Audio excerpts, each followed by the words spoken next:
ओम शांति। आज बाबा कहते हैं, मीठे बच्चे, तुम इस यूनिवर्सिटी में आए हो पुरानी दुनिया से मरकर नई दुनिया में जाने। अभी तुम्हारी प्रीत एक भगवान से हुई है। जब हम भगवान के साथ सच्ची प्रीत, सच्ची याद रखते हैं तो मरने में भी कोई मुश्किल नहीं होती, क्योंकि यहाँ शरीर से मरना नहीं सिखाया जाता। यहाँ सिखाया जाता है अपने व्यर्थ संकल्पों से मरना, बीती बातों से मरना। कौन क्या कर रहा है, कैसे कर रहा है, उस बात को हमें नहीं सोचना, उन सब बातों से मर जाना। बाबा इसको कहते हैं पुरानी दुनिया से मरना। ये सारी दुनिया पुरानी है, इसमें भले ही कुछ नया क्यों ना हो रहा हो, लेकिन तुम्हें सोचने की दरकार नहीं, क्योंकि तुम इस दुनिया से मरे पड़े हो।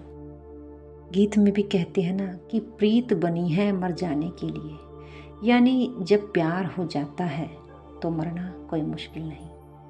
अगर हमें अभी भी बाबा को याद करना पड़ता है तो इसका मतलब हम मरे हुए नहीं हैं। याद आ जाती है।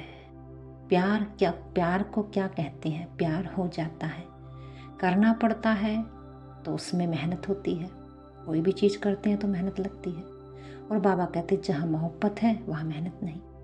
यानी जब प्यार हो जाता है तो मेहनत ख़त्म हो जाती है, और जब प्यार हो जाता है तो मरना भी मुश्किल नहीं, क्योंकि सहज ही मरना, क्योंकि मर कर ही प्यार होता है। जब ये बीती बातें हमारे मन से समाप्त हो जाती हैं, संस्कार परिवर्तन हो जाते हैं, व्यर्थ बातें खत्म होनी शुरू हो जाती हैं, तो ही हमारा मरना शुरू होता है, और तो ही स्वतः बाप के प्रति प्यार जागना शुरू होता है। फिर हमें बाबा को याद करने की आवश्यकता नहीं होती, स्वतः ही बाप की याद आती है, याद से याद मिल जाती है। आगे बाबा कहते हैं किस विधि से बाप की याद तुम्हें साहूकार बना देगी। विधि बताते हैं, बाप है बिंदु, तुम बिंदु बन बिंदु को याद करो तो साहूकार बन जाओगे। जैसे एक के साथ बिंदु लगाओ तो 10, फिर बिंदु लगाओ तो 100, फिर 1000 हो जाता। ऐसे बाप की याद से बिंदु लगती जाती है, तुम धनवान बनते जाते हो। याद में ही सच्ची कमाई है। बाबा हमें धनवान किस में कहते हैं कि बच्चे, जो बाबा का वर्षा है, ज्ञान धन, ज्ञान रतन, वो तुम्हें बिंदु बनकर ही मिलता है। बिंदु लगाना माना कोई भी बात आए, कोई कुछ भी कर रहा हो, कैसा भी कर रहा हो, लेकिन बिंदु सोचो ही मत। तो हम बिंदु स्वरूप में हैं, और बिंदु स्वरूप में हैं तो बाबा की शिक्षाएं फिर हमें चलाती हैं।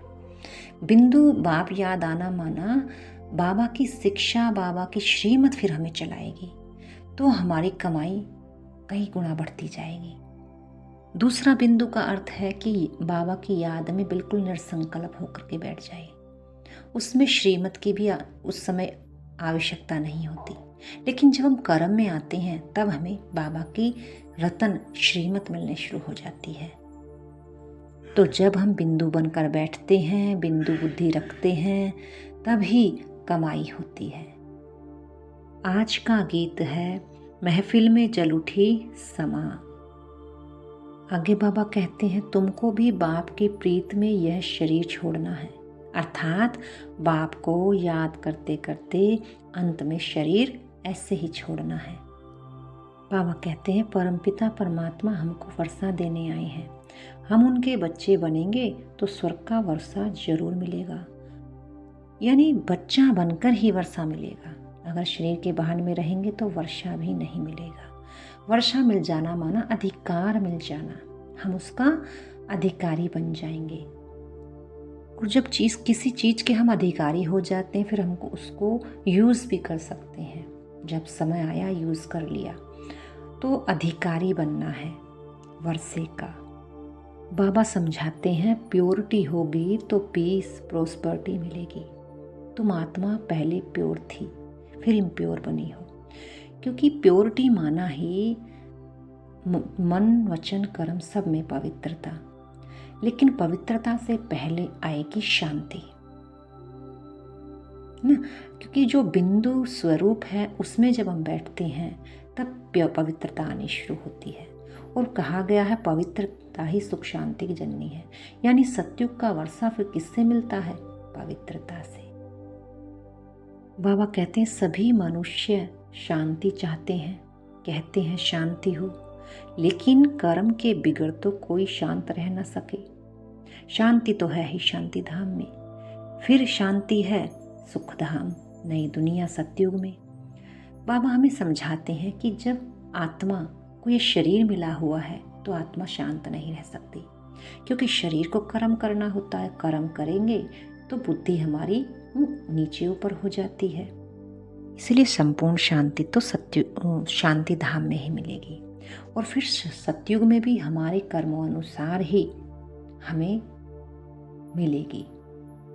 फिर बाबा कहते हैं शांति धाम तो हमारा घर है। सतयुग में शांति भी है तो सुख भी है, सब कुछ है।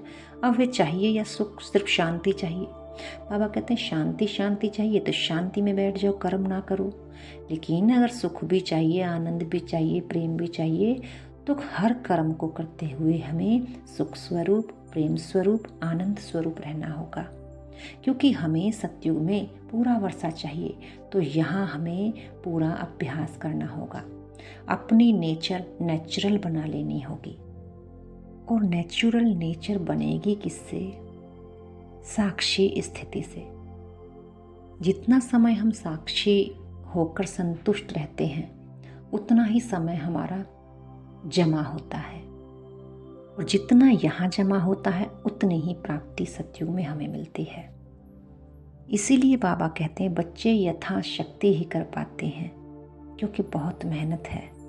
वो अवस्था बाबा कहते हैं अंत में होती है, और अंत में जब वो अवस्था होती है तो कमाई हम इतनी कर नहीं सकते। असल में तो बाबा हमें कहते हैं संतुष्ट मणि बनो। संतुष्टता ही सतयुग में प्राप्ति का आधार है।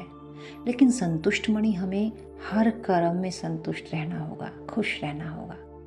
ये है कमाई, और विशेष हमें इस पर ही ध्यान देना होगा।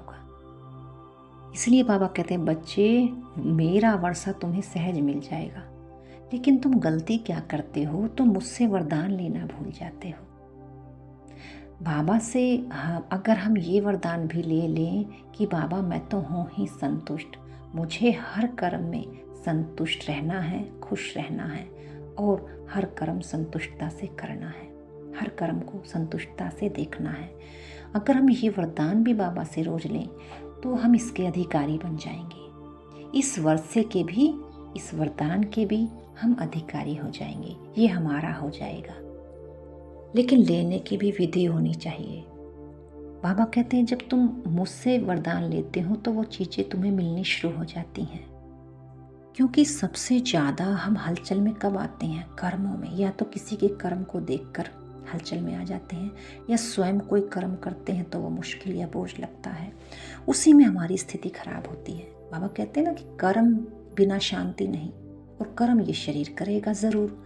इसलिए हमें शांति भी रखनी है, सुख भी लेना है, तो हमें अपने कर्मों पर विशेष अटेंशन देना होगा। बाबा कहते हैं भक्ति मार्ग में तो अनेकों बातें बता दी हैं। कोई कहेगा माला फेरो, कोई कहेगा ये मंत्र का जाप करो। यहाँ तो बाप अपना परिचय देते हैं कि तुम मुझे याद करो तो मैं तुम्हें श्रीमत दूंगा। तो बाबा हमें श्रेष्ठ कर्म की ही श्रीमत देते हैं। अगर माला फेरने से या मंत्र जाप करने से हमारे कर्मों में हमें संतुष्टता नहीं आ रही है, तो हमारा सुधार नहीं हो सकता।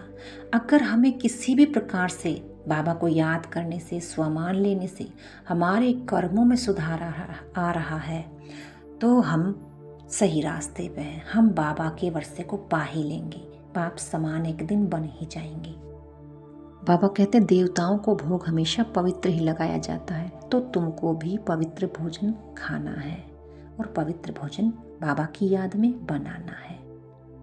बाबा कहते हैं स्वर्ग में तो नेचुरल ब्यूटी रहती है, वहाँ प्रकृति भी सतो प्रधान हो जाती है। लक्ष्मी नारायण जैसी नेचुरल ब्यूटी यहाँ कोई बना ना सके। बाबा प्रकृति किसको बता रहे हैं? लक्ष्मी और नारायण के शरीर को, क्योंकि 5 तत्वों से बना है। तो वहाँ प्रकृति वैसी वाली प्रकृति भी और शरीर रूपी प्रकृति भी सतो प्रधान होती है।